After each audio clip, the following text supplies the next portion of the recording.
It is an everyday item that can save your life, but not everyone has one. Talking about a smoke detector. Cleveland firefighters are working to change that. Everywhere at 5, Harry Boomer shows you how.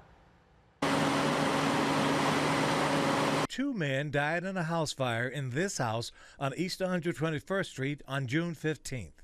A woman died in this house on West 148th Street and Terminal 1 month ago today. Their tragic deaths made worse by the fact that neither house had a working smoke alarm or CO detector. If you need a smoke detector today, we can install it today. If not, and you know someone that does need it, they can call this number right here. Today, Cleveland firefighters walked from house to educate and warn homeowners about the dangers of not having the life-saving devices.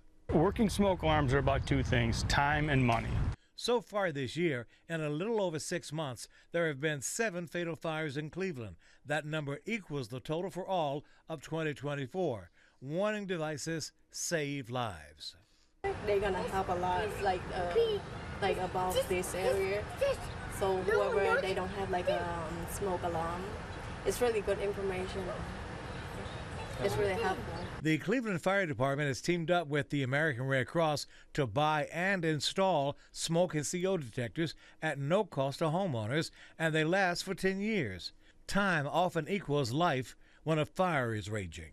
It gives you the most time to get out of the house in the event of a fire. It shortens the time for Cleveland Fire to respond and put that fire out, and that reduces the damage to the house and the dollar value lost.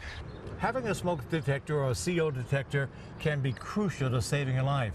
And also it's important to know if a fire happens in your house, please have a way to get out. It's called an escape plan. Have a place to meet with family so you know that everybody is out of the house. Harry Boomer, 19 News.